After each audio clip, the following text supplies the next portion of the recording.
அலைக்கும் வரஹ்மத்துல்லாஹி வபரகாத்துஹு. அன்பிற்குரிய சகோதர சகோதரிகளே, உங்கள் அனைவர் மீதும் எல்லாம் வல்ல ஏக இறைவனின் சாந்தியும் சமாதானமும் நிலவட்டுமாக.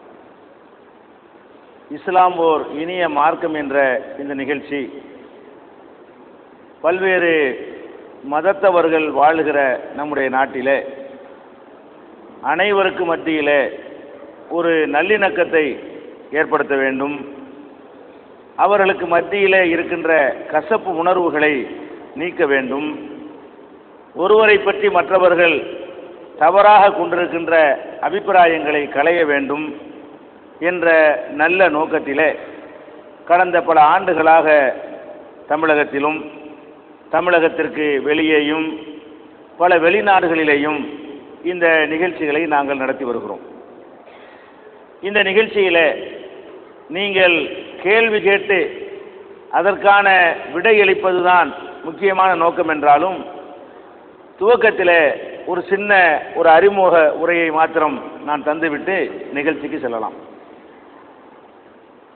ஒவ்வொரு மதத்தை பின்பற்றக்கூடிய மக்களும் அந்த மதங்களை எப்படி பின்பற்றுகிறார்கள் என்று சொன்னால், அவர்களுடைய பெற்றோர்கள், அவர்களுடைய முன்னோர்கள், அவர்களுடைய முப்பாட்டன்மார்கள் எதை இவர்களுக்கு சொல்லிக் கொடுத்தார்களோ அந்த அடிப்படையில் தான் எல்லா மதத்தவர்களுமே மதங்களை பின்பற்றுகிறார்கள். ஒரு இந்து வந்து இந்து மதத்தை பின்பற்றுகிறார் என்று சொன்னால் அவருக்கு அவருடைய பெற்றோர்கள் அப்படி சொல்லிக் கொடுத்தார்கள். ஒரு கிறித்தவர் கிறித்தவ மார்க்கத்தை பின்பற்றுகிறார் என்று சொன்னால் அவருக்கு அவருடைய பெற்றோர்கள் அந்த மார்க்கத்தை பின்பற்ற வேண்டும் என்று பயிற்றுவித்திருக்கிறார்கள். ஒரு முஸ்லீமாக இருக்கிறான் என்று சொன்னால் அவனுக்கு அவனுடைய பெற்றோர்கள் இப்படித்தான் நம்ம வணங்கணும், இதுதான் இஸ்லாம் என்று சொல்லி அவருக்கு போதித்திருக்கிறார்கள். இப்படித்தான் எல்லா மதத்தில் உள்ளவர்களுமே குறைவாக விரும்பி ஏற்றுக்கொண்டவர்கள் குறைவாக இருப்பார்கள். ரொம்ப சின்ன அளவில் அவர்களாக விளங்கி ஆய்வு செய்து ஒரு மதத்தை ஏற்றுக்கொண்டவர்களும் இருக்கிறார்கள், அது ரொம்ப கம்மி. அதிகமான பேர் எப்படி நம்ம மதங்களை பின்பற்றுகிறோம் என்று சொன்னால், அந்த மதங்களை பற்றி நமக்கு எந்த விதமான ஆய்வு கிடையாது, எந்த விதமான சிந்தனையும் கிடையாது. நம்ம பெற்றோர்கள் சொன்னது சரியாக இருக்குமா தவறாக இருக்குமா இதெல்லாம் நம்ம யாருமே பார்க்கறது கிடையாது. ஒவ்வொருவரும் தங்களுக்கு வழியாக என்ன கிடைத்ததோ அதை விடக்கூடாது என்று நம்ம நினைக்கிறோம். ஆனால் ஆன்மீகத்தில் தான் இப்படி நினைக்கிறோமே தவிர உலக விஷயங்கள் இருக்குல்ல அதில் ரொம்ப கேர்ஃபுல்லாக கவனமாக இருக்கிறோம். நம்ம முன்னோர்கள் வந்து குடிசையில் வசிச்சதுக்காக நம்ம குடிசையில் வசிக்க மாட்டேங்கிறோம். ஏன் அவங்க விளங்காமல் இருந்தாங்க வசதியில், நம்மளும் அப்படி இருக்க முடியுமா அப்படின்னு நம்ம கேட்குறோம். முன்னோர்கள் குடிசையில் வசிச்சது தப்புன்னு தெரியும் போது நமக்கு அதை விட சிறந்தது ஒன்று கிடைக்கும் பொழுது அதை ஏற்றுக்கொள்கிறோம். அதே மாதிரி முன்னோர்கள் வந்து சிமினி விளக்கில் அவங்க வாழ்ந்தாங்கிறக்கா நம்மளை அப்படி வாழ்கிறோமா? அதை விட ஒரு சிறந்தது இருக்கும் பொழுது முன்னோர்களை தூக்கி ஓரம் கட்டிடுறோம். அவள் முன்னோர்கள் வந்து நடந்தே தான் பிரயாணம் பண்ணினார்கள் அல்லது மாட்டு வண்டியில் போனார்கள் என்பதற்கு நம்ம அப்படி போகிறோமா? நம்ம அதையும் மாற்றிக்கிட்டு என்ன செய்கிறோம், நாங்கள் பஸ்ஸில் விமானத்தில் போவோம் அப்படின்னு அதை மாற்றிக்கொள்கிறோம். முன்னோர்கள் வந்து கைக்குத்தல் அரிசி சாப்பிட்ட மாதிரி நம்ம சாப்பிட்டுட்டு இருக்கிறோமா? அதெல்லாம் நம்ம செய்கிறதில்ல, எல்லாமே மிஷின் ஆகிவிட்டது. அப்போ எல்லாமே எந்திர உலகத்தில் வாழ்ந்து கொண்டு நம்ம முன்னோர்கள் செய்த பல விஷயங்களை அதை விட சிறந்தது என்று தெரியும் போது மாற்றிக்கொள்கிறோம். சிந்தனைக்கு வேலை கொடுக்குறோம், மூளைக்கு வேலை கொடுக்குறோம், எதெல்லாம் நல்லதாக இருக்கோ அதை ஏற்றுக்கொள்கிறோம். இதே மாதிரி தான் நம்ம வந்து ஆன்மீகம் நம்மை பக்குவப்படுத்திக் கொள்வதற்காக உள்ள ஆன்மீக நெறிகளையும் நம்ம அலச வேண்டும். ஒரு இஸ்லாமியன் இஸ்லாம்டா என்ன, அதனுடைய கோட்பாடு என்ன, அது எந்த வகையில் சரி, இந்த மார்க்கத்தில் இருப்பதனால் நமக்கு நன்மை இருக்குதா என்று ஒரு முஸ்லீம் அதை பற்றி சிந்திக்கணும். ஒரு கிறிஸ்தவனும் அது மாதிரி நமக்கு சொல்லி தந்தாங்களே இந்த நம்பிக்கை சரிதானா, இதன்படி நடந்தால் நமக்கு இந்த உலகத்தில் நன்மை கிடைக்குமா, சமுதாயத்துக்கு நன்மை கிடைக்குமான்னு அவனும் யோசிக்கணும்.